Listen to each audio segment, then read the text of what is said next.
Hi guys, আমি তাপসী। আর আজকে আমার ভ্লগে তোমাদেরকে আমি নিয়ে যাব মেঘালয়।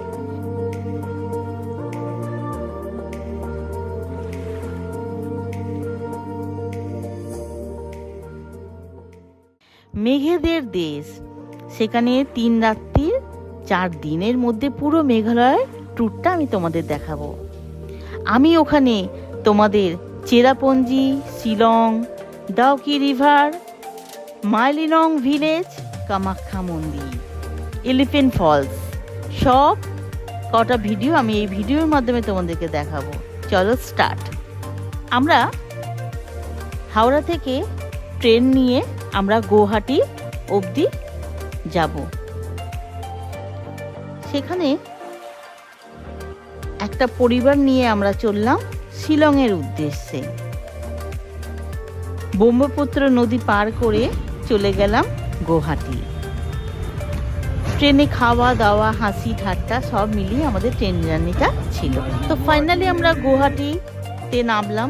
নেমে আমরা আমাদের বাস দাঁড়িয়েছিল, আমরা অনেকগুলো গাড়ি নিয়ে নিয়েছিলাম। যেহেতু আমার একটা পরিবারটা খুব বলতে গেলে একটু বড়ই ছিল, সেই জন্য আমাদের 3টে গাড়ি নিতে হয়েছিল। আমাদের সমস্ত আগে থেকে আমরা সব ঠিক করে রেখেছিলাম।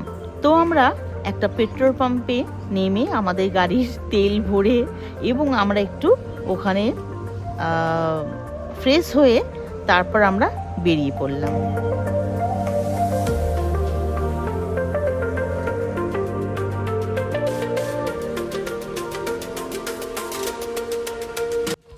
আমরা প্রথমে মলাই লেকটা ঘুরে নিয়েছিলাম, কারণ অত তাড়াতাড়ি আমাদের হোটেলে ঢুকে কোনো লাভ ছিল না। সেই জন্য আমরা মলাই লেকের ভিউটা প্রথমেই আমরা কভার করে নিয়েছিলাম। সুবিশাল মলাই লেক, এত বড় লেক সত্যি আমি কিন্তু আগে আমার যেন মনে হলো আমি দেখিনি। আমি শিলংয়ের এর থেকে 10 বছর আগে ঘুরে এসেছিলাম, তখনও তার যে সৌন্দর্য এখন আরও সৌন্দর্য, যেন সাজানো গোছানো। লেকে বোটিংয়েরও ব্যবস্থা আছে, তোমরা চাইলে বোটিংও করতে পারো। আমরা পুরো লেকটা ঘুরেছি, খুব ভালো লেগেছে। তো মলাই লেকে বোটিংয়ের ব্যবস্থা আছে, তোমরা চাইলে বোটিংও করতে পারো। আর এত সুন্দর, এত বড় লেক, আর এত সুন্দর পেছনের পাহাড়গুলো দেখা যাচ্ছে, পরিষ্কার জল, যেন তার একটা সৌন্দর্য সত্যি মনকে তোমার কোথাও না কোথাও ছুঁয়ে যাবে। তার মধ্যে সূর্যের আলোটা পুরো লেকের মধ্যে পড়ছে, বিউটিফুল। এরকম জায়গায় এসে না এলে তোমরা কিন্তু শিলং ঘোরা সাকসেস হবে না।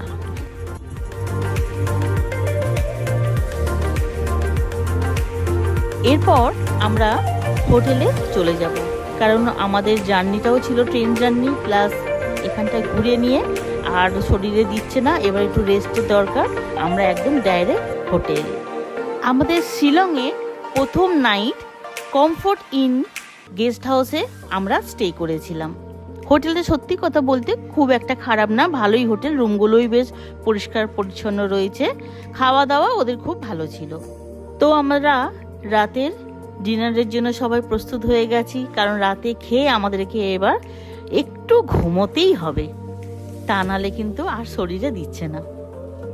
Good morning viewers. তো শুভ সকাল।